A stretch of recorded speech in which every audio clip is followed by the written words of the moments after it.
Hi, I'm back. Woo, woo, woo, woo, woo. If you're watching this on the replay, because this is a live stream, hit the thumbs up button just because why not? It's only a very quick, sort of half an hour live stream. I've just got some bits and bobs to do. So I figured I'd come and say hi and you can come along with me. You will see a lot of this sort of stuff just because I'm totally mobile, so I'm using the tripod a lot of the time. And I'm still figuring out how to work this tripod, so we'll see how that one goes.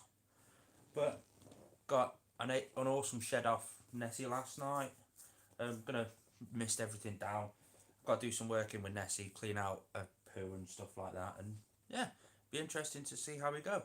Little bit of an update for everybody on my little challenge. Um, I've always wanted to overtake Bug Rounds on the subscriber count. It's a petty little sort of challenge that I set myself just because it's a bit of motivation to constantly keep improving. And last 2 nights ago, I stuck up a little post saying, what was it that I said? Oh, I was on 3,362. I think it was 62. And he was on Sunside Reptile Channel. Thanks for coming in, mate. I mean, it's only a short stream. Yeah, I failed my secondary little challenge last night. Midnight last night, Sam at Bugrams tipped over onto the 3,400 subscriber mark.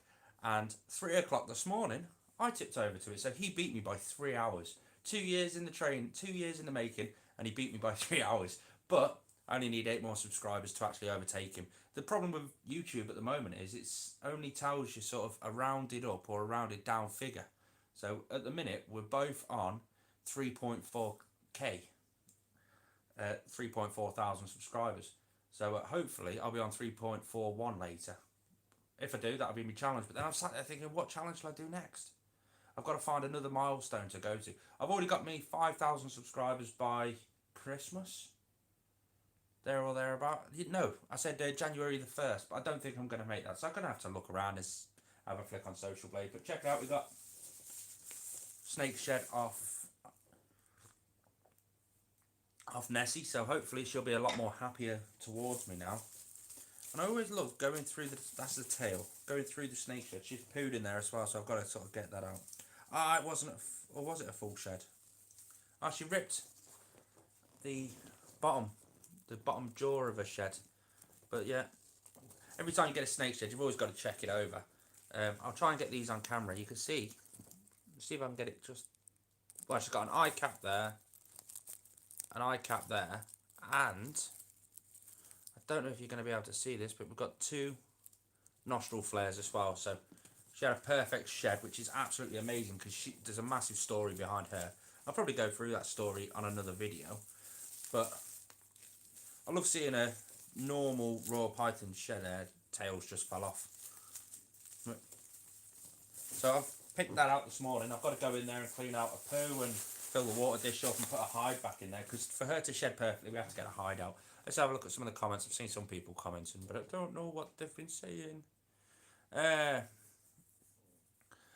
what apps do I use to make my thumbnails? Canva, Canva. I take my own pictures, my own screenshots and stuff like that. I put it into Canva because on Canva you can make Instagram posts, you can do YouTube channel art, you can do loads of different things. I just keep scrolling down until you see YouTube thumbnails. Boof, click on there and go for there. The thumbnails and your title are possibly the most important thing on YouTube at the moment. Ian's Outdoor Recovery from Scotland. Whoop whoop. Whereabouts in Scotland are you from, mate? I used to spend an awful lot of time up that way. But yeah, I've been no further north than what's the furthest? Kinross, Perth sort of area. I've been no further north than that. You might see me doing a lot of this. I'm just like sort of constantly refreshing the screen to see all the comments. Joanne, I'm from the northwest. I'm about 7 mile outside of Liverpool. Even though his accent doesn't sound like it, I've got kind of an inbred accent. Born and bred in the West Midlands, then moved up into sort of Stoke area, then the northwest, then Liverpool, then Wigan, and I've just sort of congregated around this area now. And it's sort of I've been here 10 years. That does me. How are you, Liverpool? Whereabouts? Anywhere good? Well, anywhere good. I think The best place in Liverpool right now is the Britannia Inn down in Osserspool. Amazing carvery. Right, I suppose I better start getting some work done anyway. So I've got loads of little niggly... Bootle. Hey Bootle from Widnes. I'm in Widnes at the minute. Suppose I better start getting some work done. So Joanne, what animals do you keep? I'm actually gonna take that off there. Sorry if you see a lot of this movement and stuff around. I'm still trying to work out how to work this tripod. Full curve. Ooh. Northeast. Whereabouts in the northeast are you from, Rome Exotics? What did I come in here for? Oh yeah. Sorry it goes a bit dark, I've got to get some stuff. Ah. Well, that went tits up.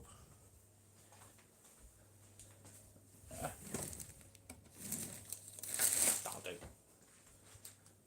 God, everyone's from everywhere today. Got quite a few UK people in today. Is there anyone from America or somewhere else like that? I asked that because normally on these live streams I get quite a few Americans. And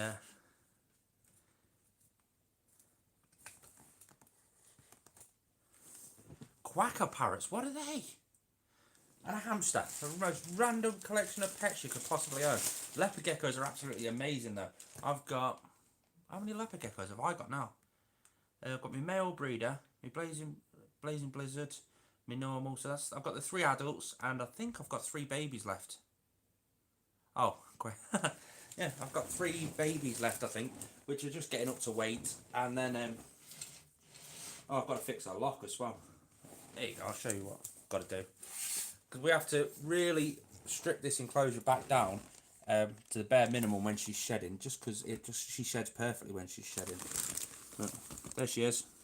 So I've got to get her out. She's freshly shed, so I hope she's not all hissy at me again. Got something in that back corner I've got to clean, the water dish, and then I've got to start building it all back up again. But I can't find any doggy poo bags.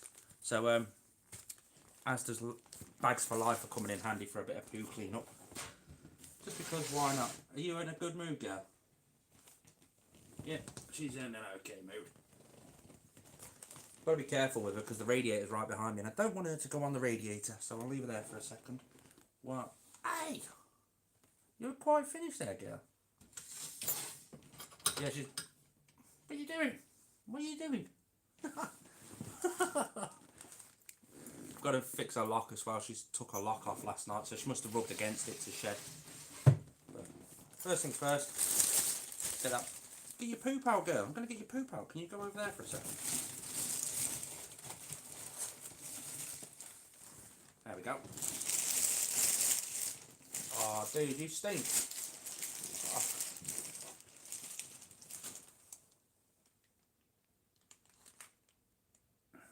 Don't use a CHE bulb for a basking spot for a bearded dragon. And I'll tell you the science behind that. Your bearded dragon needs a full range of UVI. UVI is the UV index, the ultraviolet index. Within the ultraviolet index, you get your UVA, your UVB, your infrared, and your ultraviolet, all the light mixed into one. So if you're providing a CHE, you're taking away the UVA that the daylight basking bulb uses. However, you can use a CHE to up the ambient temperature or the cool side temperature if you need to, as long as you've got your UVA daylight basking bulb and your UVB natural lighting.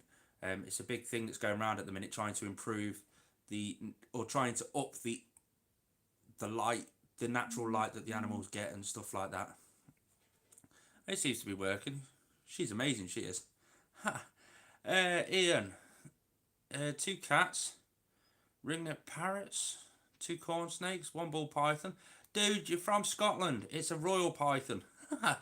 5 tarantulas for now. For now, I like that. For now, we all know that tarantulas, the collection always grows. I'm quite lucky. I've managed to knock my tarantula addiction on the head, so to speak. There's still loads that I want, but I'm not sure if I'm gonna get. I am gonna get some in the end. I know I am.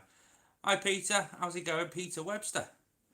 He is in the house. Peter, what happened to your live stream last night? I've got to say this to you, Peter. I know you're doing a live stream. What is it, 7 o'clock tonight? I will be listening to that live stream, but I'm going to be at work. I'm going to be at work, so I shouldn't really advertise that. I'm going to be at work, so I'll have my earphones in, so I will be able to hear it. And Peter, I want to come down to your place. I've got to sort out a day off work and some money for fuel to get down and do it. But I want to come down to your place and I want to film a reptile room tour for your entire collection, because not many people know that Peter's actually got an awful lot of reptiles and some really nice sought after reptiles. Argentinian black and white tegus. I think he's got carpet pythons. It's absolutely amazing. Sorry if I'm not keeping up to all the comments on this one. Yeah, so I'll be... What? There she is on my shoulder, under my armpit. I can't do my work if you're up there, girl. She's a 9-year-old. Stick a thumbs up in the comments if you prefer normal colorations on all animals. I love the normal colorations. Don't get me wrong, I love non-normals, but YouTube won't. I had that trouble. I think it took 6 days after hitting my 1,000 subscriber mark before they'd let me go live on YouTube, which was a pain. But if they won't let you go live, just do it as a video, mate. Your live streams. Have you got your community tab yet? For anybody who's a bit out of sorts, Peter Webster's just hit a massive milestone on his YouTube channel, and he's just got to 1,000 subscribers and a little bit more. So if you don't know him, he's massive with his tarantulas. I mean, I asked Peter about 6 months ago, how many tarantulas have you got? His response was, I stopped counting when I was at 300, and that was a while ago.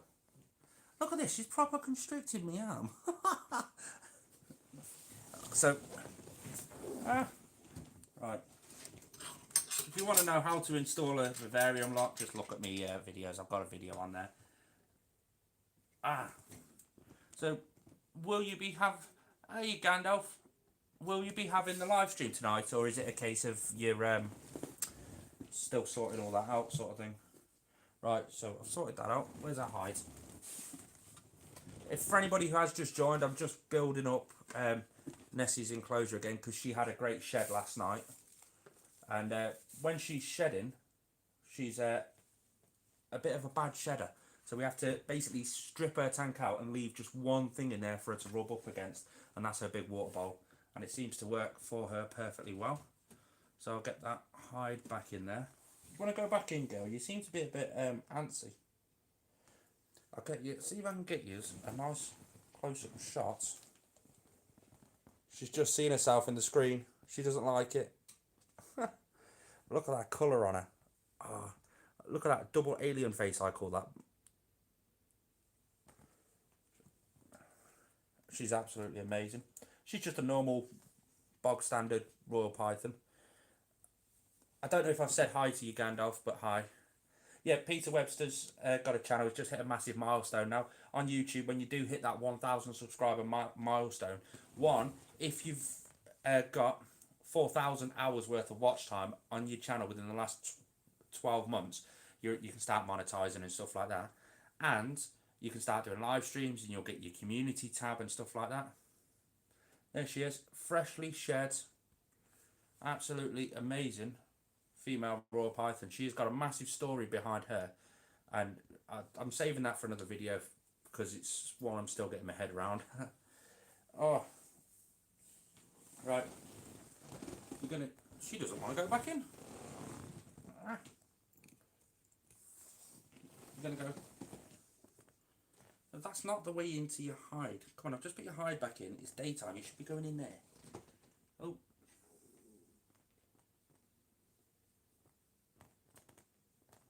Oof, there we go, straight into our hides. Oh, I will spin the camera and show you guys if my tripod will let me.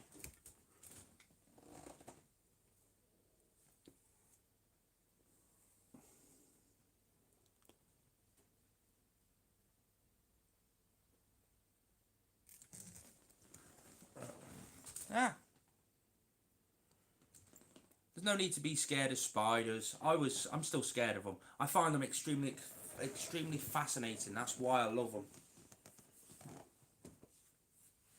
Come on, you're gonna get your tail in, girl. Yeah, I find tarantulas, spiders, I just find them massively fascinating. And I'm finding it's something I'm finding fascinating about learning about as well. I'm doing an awful lot of research to do with the Brachypelma genus at the moment, and just as I think I've got it all, they declassify a couple of Brachypelmas. So, does anybody know what the new ones are called? The Albipalossums. They've changed a few of the others, and it's just a big messy face ache of a ball ache. For those who don't see, there's their shed. I absolutely love. Look at the pattern on that shed.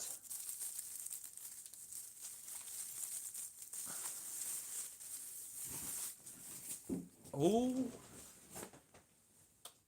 the postman just come on. I've been waiting for a parcel. Got it. Yeah, let's have a look. Because I'm just going to grab some stuff and then I'll go through those last few comments that have just come through. Is a 2 foot Viv okay for an adult leopard gecko? The reptile said it was fine. It's a subject that's a bit touchy at the moment. Legally, yes, it's perfectly fine. Perfectly fine. If you were going to do a 2 foot enclosure, stick a couple of hides in such a way that they can climb on top, so that they've got much more surface area, so they can use this space to sort of enrich their body and stuff like that, use their muscles. Because if they've not got much floor space, they're just going to be walking around in circles. So give them a few levels to walk on, maybe tops of hides and all that sort of stuff. That works perfectly fine. Me personally, I have got a male leopard gecko in a 2 foot enclosure at the moment, but he's getting put up into a 3 foot enclosure, and the 2 females that are in that 3 foot are going into a 4 foot and stuff like that. Just the more enrichment you can add in, the better.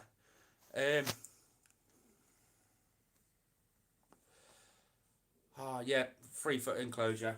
There we go. Legally, you can use a 2 foot perfectly fine, but don't. That's just sort of like the go-to sort of thing. Oh, right. Remember Mushu? Let's go to Mushu. I don't know how well you're going to get this footage because my tripod's a bit big. Let's move it down. So you all know the reptile rescue that I've just got. If you've been a subscriber for a while, he's up on the light there at the moment, chilling out.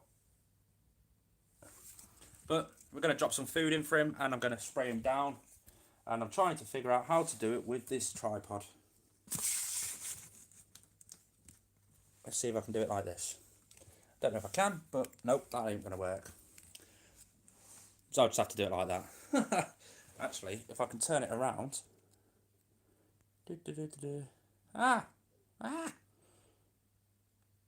I'm really bad at these live streams. I should really get some more practice in. I can't wait to see Peter's live streams start coming back. But I've got my spray bottle, just reverse osmosis water. And in here, at the moment, in his natural habitat, it's the rainy season. So I'm really heavily misting it over the past sort of few weeks. And it's nice to see some of his behaviours, to be fair, because you've got to think, if you don't know the story, I'll quickly run through the backstory of him. There's a big company, Joanne will know this company, there's a big wood company on the M62 going towards Warrington on your left hand side. Don't name the name, because legally I'm not allowed to say the name of the company because it'll put them at jeopardy. But they got a big pallet of wood come into their factory from East Asia. They opened up the door and this dude popped out. So he'd been in transit from East Asia. He jumped onto their cargo, their ship, and just sort of popped over with their shipment. They opened the door, he jumped out, and I got the phone call off one of the workers there. Just so happens to be my partner's friend over Facebook. So he got in contact and we went and picked him up and come here. Now, you wouldn't think this is a quarantine enclosure, would you? But for him it is. If he's a wild animal, then if he's a wild animal, then if I put him in a sterile sort of container, then he's not going to eat. But I needed him to eat so that I could get a fecal sample off him so that I could take it to the vets and see if he's got any parasites or anything. He came back all clean and everything, but that's why I'm sort of in this sort of bare bioactive setup. I can't wait till he's out of quarantine and perfectly fine. I can go fully bioactive. Probably won't be in this enclosure because I've got a big Exoterra sort of enclosure that I'm planning on, and yeah, we'll see how it goes and all that. Oh God, we've got some comments. Bear with me. Yes, we do make money off YouTube. Not too much. It's just if you see an advert pop up on any of the videos, I get around $7.50 per 1,000 adverts that are shown. I'll be dead open with all that sort of stuff. I don't do it for the money. I do it for the passion of teaching. I love in the education, and I love being in the education. I love speaking to like-minded people that love animals, and some of the tips I give will save animals' lives eventually. And if I just save one owner's, if I save one owner from making one mistake, then it's all worth it for me. Plus, I love bringing you guys along on the journey. I mean, I can look back on my videos from 2 years ago and see how my little lad was, how he was back then, how he was reacting with the Royal Pythons and all that sort of stuff. And I absolutely love that. But all the money that's made on YouTube for me goes straight back into this channel. I mean, the money that I've made sorted this out for me. This exact enclosure was all sorted out because of that ad revenue. I wouldn't be able to have this if I wouldn't be able to save his life if it wasn't for you guys watching the videos and looking at the ads. So thanks for everybody there. And I went on a rant about money there, but let's have a look at the comments. Ian's Outdoor Recovery. Yeah, Peter's collection is awesome. I would, like I said, I would love to go down there and just look around everything. Is your Tegu brew mating? If not, have you hit what? I haven't got a Tegu. I want one. I would love a black and white Argentinian Tegu like Peter's got, but I haven't got one. Yeah, I've got not so much I've got a few people that help me out and stuff like that, but I've got nobody that actually physically pays me to do anything. But I have got the odd thing here and there for free. Companies that want to put their brand out there or get a bit of advertising or just want a general honest review, then yeah, sometimes I get stuff sent to me, and I play around with it. If it's good, it's good. If it's bad, I'll tell you what it's bad. I've had a few things come in recently that, can you try this for me? And nah, mate, I don't believe in that sort of thing. I had a company, again, I'm not naming the company or anything. He come at me with basically, do you know the old style heat rocks, the ones that we all hate, but the more modern version of that? Sorry, mate, no thank you. If I want a rock to get heated up, then I'll stick a basking spot on it or something. Your comment disappeared. Sorry, Gandalf.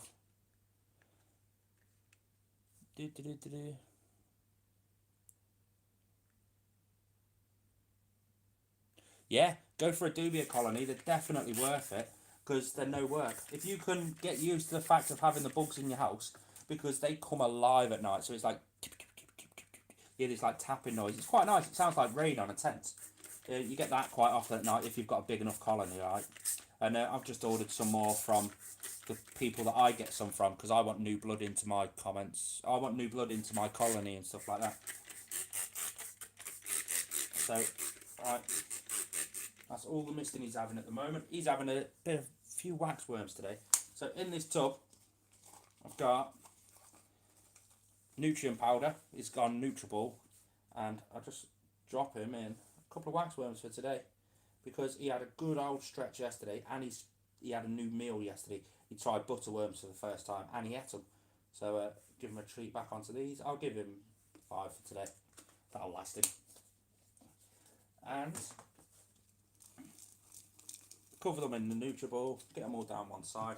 Now, the way I do it, like that, so I stick the dish there, put the waxworms at the back, so he'll stand on there and lean down and get it, so it stretches his spine out really nicely. So I'll shut that up. You can see I've got this little like tube here. That's an aerator that goes into his water bowl because these guys can't see flat standing water. They end up jumping and hitting the glass and stuff like that. That's where Chinese water dragons get the smashed up faces, because of that exact reason. They can't see the water. When they get scared, they go into the water. If they think the glass is the water, bang, out they come with that one. Right, I'll go through a few comments while I wait to see if he'll come down for some food, because that'd be nice to show you.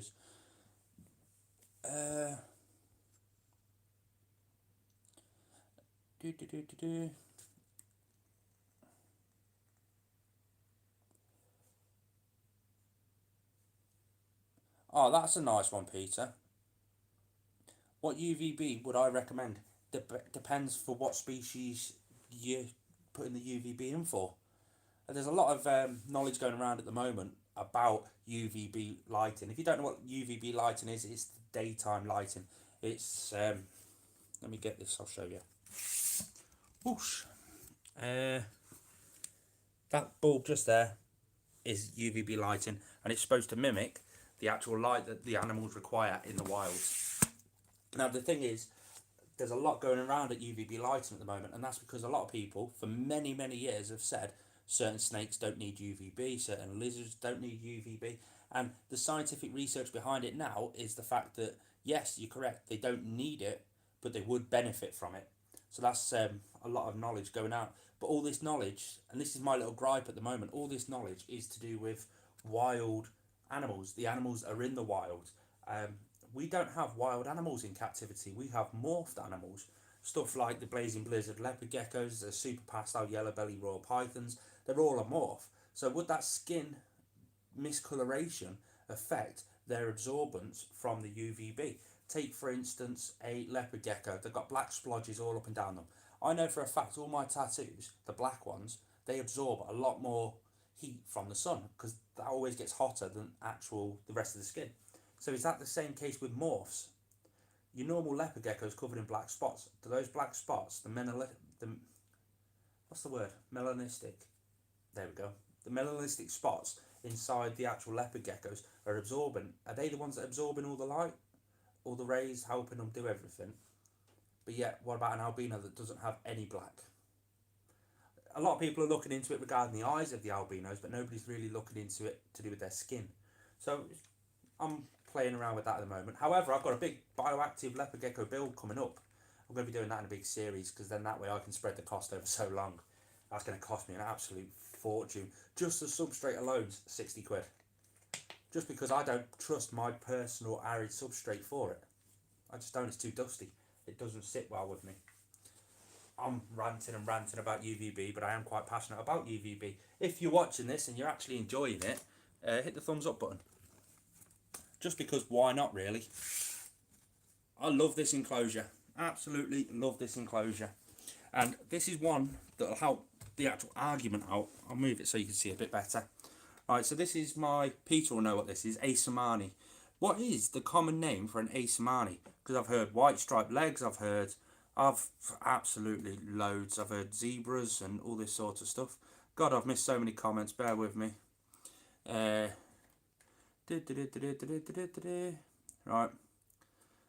Arcadia's Pro T5, 12%, yeah, that's a good brand. I like the Reptile Systems brands because I've seen all their testing that they're doing on it, and it sits right with me. Sorry,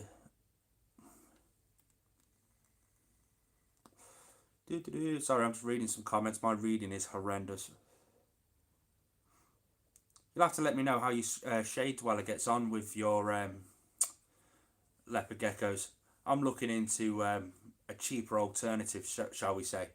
My Bearded Dragon's UVB lighting, he was on a 12% T8, but that's now dropped below the recommended allowance for him. So I've got a replacement for him, but his old UVB bulb is actually within the right parameters for a leopard gecko. So I'm just going to drop it straight in with the leopard geckos and keep an eye on it, see how quickly it deteriorates. Just a little experiment that I'm going to have a play with. Oh, let's say it was back in nip into the woods to get some bramble. Can you get me some? Because I need some for my stick insects. Have fun, Gandalf. Oh, here we go. Oh, what gift was that? I must admit, Peter is very, what's the word? I don't even know the word. He's just a gentleman, an all-round good gentleman. Mr. Grimblow's Creatures, hi. I don't think I've said hi to you, so hi.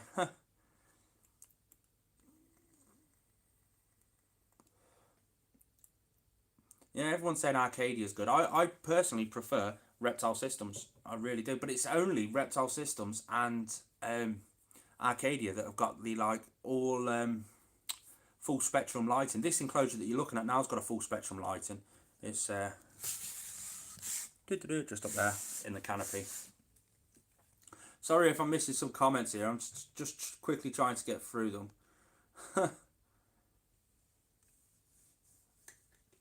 I've got nothing for sale, to be honest. Sorry. I sometimes do. I mean, I know actually I've got 3 leopard geckos for sale, but I'm very picky at who they go to. They go to the proper homes where they're going to have forever homes, forever, with all the right everything. Yeah, I'm waiting. I'm saving up for a DHP as well. If anybody doesn't know what that is, deep heat projector. I'm going to be playing around with the one from Reptile Systems and seeing how that compares to Arcadia's, I suppose.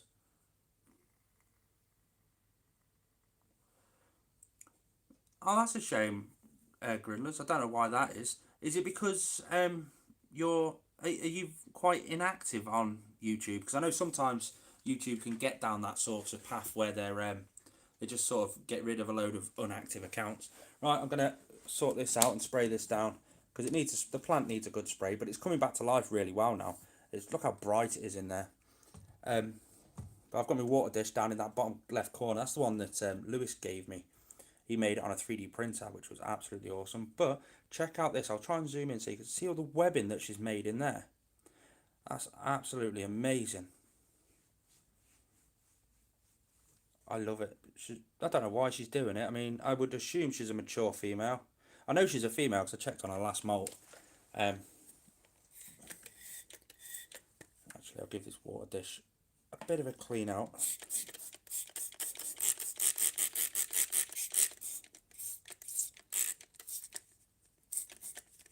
Ah, there we go. Nice and easy. I love this little shallow water dish. I hope he goes around and actually makes some because it's dead nice to just see a dead brightly coloured water bowl in that bottom corner. So you always can easily check on it dead easy. I'll show you a little trick I've got with this enclosure as well, which I've played around with. I'll give it a gentle mist all the way around and then go on to the actual roots of the plant because I want this plant to thrive. It is growing really nicely. It's just a general pothos plant, that is. But she's in that hide there, and I don't know how well you're going to see it, but I'll show you it right now. Let me close it up a bit.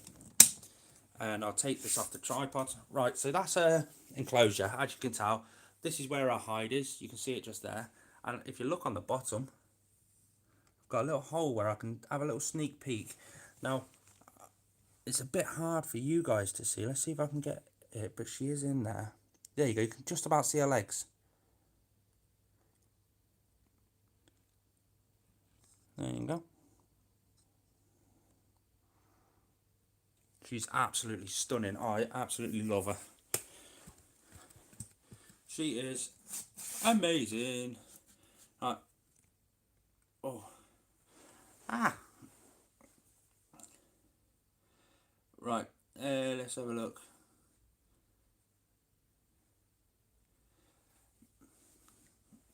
Doesn't matter whether you're a small YouTuber or a big one or a huge one.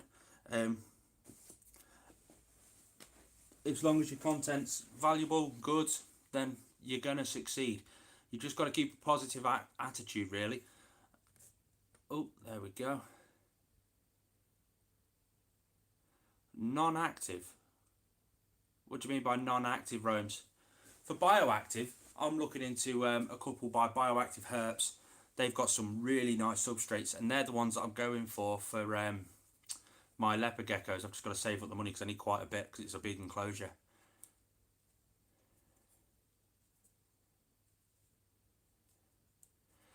Mr. Grinley's Creatures, they've got a competition running. Go over and check it out. Bioactive substrate. Again, I'm going for the one that I think not Arcadia. Bioactive Herps. They've got their premium arid. That's the one I'm going for, just because I like the fact that it can stay quite fragile underneath, as in little bits and bobs, but the surface will go virtually solid, which is what I want in a substrate. Plus, it's got a beautiful colour. It really does replicate the natural sort of setting for where they come from, which is always a benefit. Right, let's see what the time is, because I'm going to finish in 5 minutes, guys. I'll say hi and have a chat with you. But in 5 minutes, I've got to get ready and shoot off to work. And I've got to clean up all my mess as well, otherwise the missus will kick my ass. But if she does, I'll just say, yeah, but I cleaned him out. See if I can get in a good books that way. Perfectly fine, Gandalf. The pokey, or me two pokies, they're both in my studio at the moment. So I'm just in my partner's house, and these are just the animals that are around me at the moment. I've got another tarantula upstairs, the Brachypalma hamori that Peter gave me. Absolutely stunning. But she's got a right little attitude on her lately. I think because I've gave her the extra space, a lot more of her naturalistic behaviours have come out, and she is a bit more, I wouldn't say defensive, but she doesn't like to be handled anymore, whereas she used to. But it doesn't bother me, to be fair, because she gets left in there. We enrich her how we possibly can. Yeah, she's a bit sassy. And yeah, she's just an absolutely amazing little Brachypalma hamori. I'll tell you one thing, there is a couple of tarantulas I'd love to get into. I've seen some really nice communal enclosures where they've got like 10 or so of the same genus of tarantula in the same enclosure, and they get along perfectly fine and all that sort of stuff. Den's just done a video on them. I absolutely love them. The Embalfouri and stuff like that. But for me, I think, I don't know. Let me know what sort of animal you guys are looking at getting at next. Because let's face it, the reptile hobby and the invert hobby is very, very addictive. Very addictive. I think I'm really toying up the option of a tegu. I really am toying up that option. Not so much of shall I get one, shall I can't get one. It's can I care for it for its entire life? Because eventually it's going to need an 8-foot enclosure. And don't get me wrong, when Hugo moves out of his enclosure into his big enclosure, there'll be a spare enclosure there. But what do I do with that spare 6-foot enclosure? Do I stick Diego in there and have a 6-foot bearded dragon enclosure, because I can make that really natural with the brand? Oh, that'll look beautiful. Or do I utilise it for a tegu and then build a bigger 8-foot?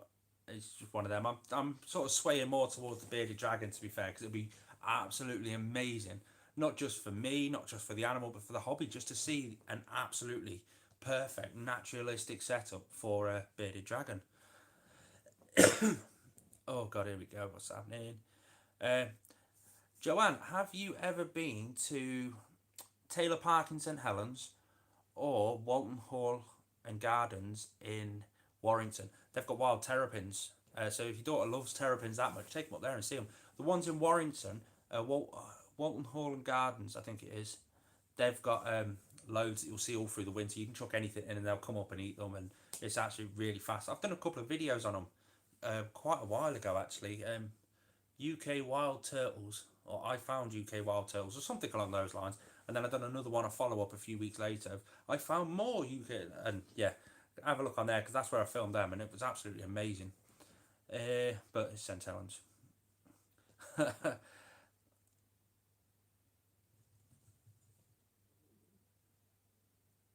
Sorry, I'm just reading some comments, guys. You got an OBT?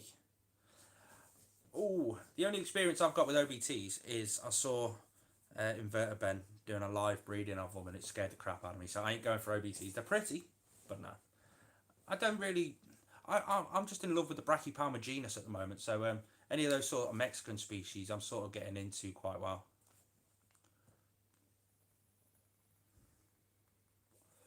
Yeah, I'm really am. There's a couple of ideas I can do with that enclosure, because I want that enclosure to not go to waste. Because let's face it, if I get a tegu in that 6-foot enclosure, eventually it's going to move into an 8-foot enclosure, and then I'm left with a 6-foot enclosure. And I'm just sort of sat there thinking, I want that enclosure, because it is in my living room. It's far too big and heavy to move, so it's going to stay there forever. And I want it to be a forever home for a forever animal. It's all nice, good and well seeing Hugo in there all the time, but it'd be really nice to see a fully naturalistic big enclosure for a small animal, because that's one thing I'm working on quite a lot lately, doing the big enclosures for the smaller animals, adding the ton of naturalistic enrichment. I mean, like bearded dragons, nobody knows they're climbers, but they're really good climbers. You see them basking on branches. There's like fallen trees and they're like 10 foot off the floor, and they're just sat on the top basking away. I would love to see all that. if you want inspiration for a bearded dragon, look at their natural habitat. And don't just like Google images and stuff like that. Stuff like David Attenborough's got this new series going at the moment, Seven Worlds, One Planet. The last one that he done was Australia, and it's not really inspirational because you see a bearded dragon get eaten by a monitor lizard, but you get to see their natural surroundings, and it's just really nice to see them. I was extremely shocked at how dark a coloration they are first thing in the morning when they're absorbing all the heat from the sun. That shocked me a little bit, but then how quick they are and how much they climb as well. That was quite good. And I think who's that idiot that gets bit by all the inverts on YouTube? Wilderness. Well, I don't know his name. He he's just done a video where he caught a wild bearded dragon, and it was nice to see the. I don't just look at the bearded dragon and oh look at that poor bearded dragon. Look at the surroundings behind it, and that really brings a lot of it in for me. But God, can you imagine a 6 foot enclosure? No, not Bear Grylls. Something wilderness. I don't know. Of what have I missed?